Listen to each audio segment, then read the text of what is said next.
नाशिकच्या एका नामांकित बहुराष्ट्रीय कंपनीत नोकरी करणारी मध्यमवर्गीय कुटुंबातली उच्च शिक्षित तरुणी, पण अचानक काय झालं कुणास ठाऊक, चक्क महिनाभर रोजे ठेवू लागली। जीन्स टॉप परिधान करणारी मॉडर्न तरुणी तरीही पंजाबी ड्रेस घालू लागली।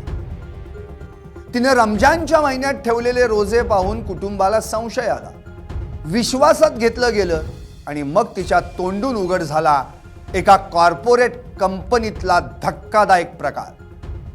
काय सांगितलं त्या तरुणीनं, नेमकं काय घडलं होतं आणि कोण घडवत होतं, पाहूयात यावरचा हा स्पेशल रिपोर्ट। नाशकात कॉर्पोरेट कंपनीत विनयभंग, अत्याचार, धर्मांतर।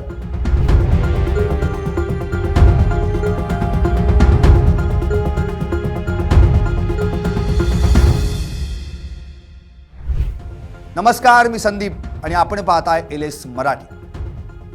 कुटुंबाने विश्वासात घेतलं आणि ती पीडित तरुणी बोलू लागली।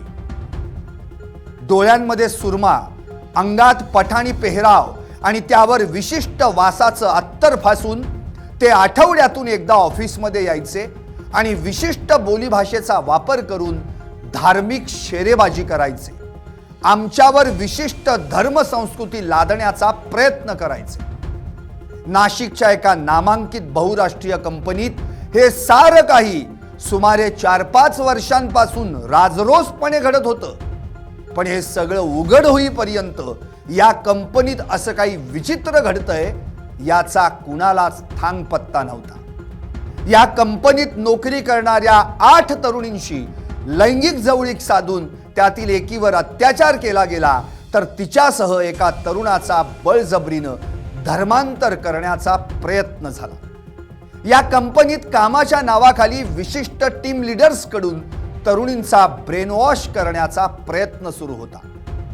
या कंपनीत जुलै 2022 पासून एप्रिल 2026 पर्यंत नेमकं काय घडलं, संपूर्ण घटनाक्रमावर एक नजर टाकूयात ग्राफिक्सच्या माध्यमातून।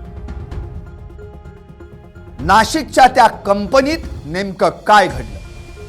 गुन्हा क्रमांक 1, जुलै 2022 ते फेब्रुवारी 2026 या कालावधीत या कंपनीत काम करणारे संशयित दानिश शेख, तौसिफ अत्तार, निदा खान यांनी पीडितेच्या धार्मिक भावना दुखावल्या। तौसिफनं पीडितेला लग्नाचं वचन देत वेळोवेळी तिच्याशी शारीरिक संबंध ठेवले। दानिशनं पीडितेवर बळजबरी करून ऑफिसमध्ये, कंपनीच्या लॉबीमध्ये तिचं लैंगिक शोषण केलं। गुन्हा क्रमांक 2, मे 2023 ते 19 मार्च 2026 या कालावधीत संशयित रझा मेमन, शाहरुख कुरेशी यांनी कंपनीत काम करणाऱ्या महिलेकडे रोखून बघत तिला लज्जा उत्पन्न होईल असा स्पर्श करत तिच्या वैवाहिक आयुष्याबद्दल लज्जास्पद टिप्पणी केली। पीडितेनं कंपनीच्या हेड ऑफिसरकडे याबाबत वारंवार तोंडी तक्रारी केल्या, मात्र विनयभंगाच्या तक्रारीची दखल घेण्याऐवजी संशयितांच्या कृत्याला चिथावणी देण्यात आली।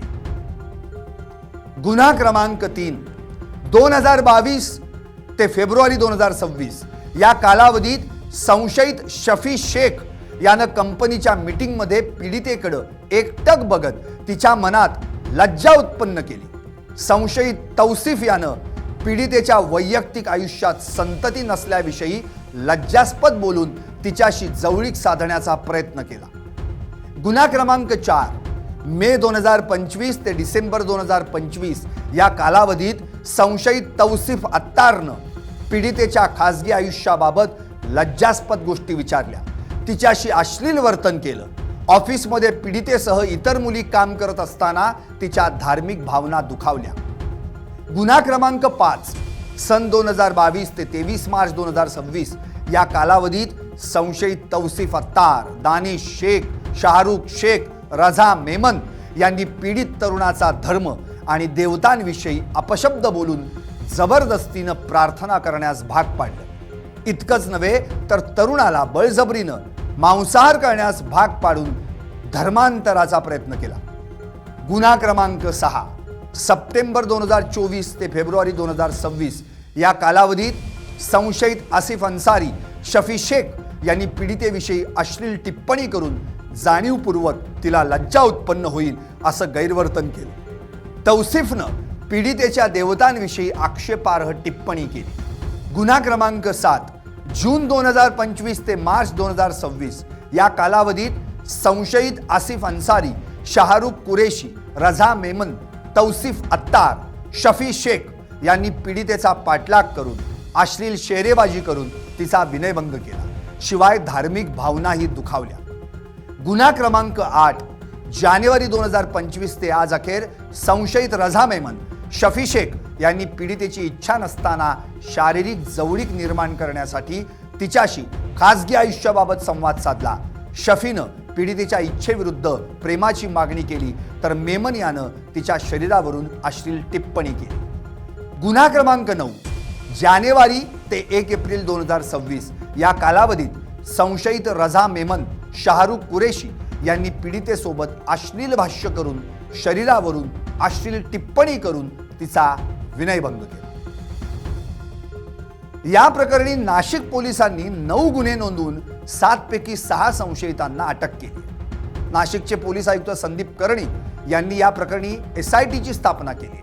संशयित आरोपींना 10 एप्रिल पर्यंत पोलीस कोठडी देखील सुनावण्यात आली। आता जाता जाता सर्वात महत्त्वाचं, या प्रकरणी अटक करण्यात आलेल्या आरोपींवर खटला चालेल, भविष्यात त्यांना कायद्यानं शिक्षाही होईल। पण काचेच्या चकाचक भिंतींना भुलून तिथं आपल्या करिअरचं स्वप्न पाहण्यासाठी काम करत असलेल्या आणि या नरधामांच्या जाचास बळी पडलेल्या त्या नोकरदार तरुणींचं काय? ऑफिसच्या बंद काचांच्या आड त्यांचं लैंगिक शोषण करून त्यांच्या आबरूला तडे गेले, त्याचं काय? तुम्हाला काय वाटतं? व्हाय व्यक्त पाहत रहा LS मराठी।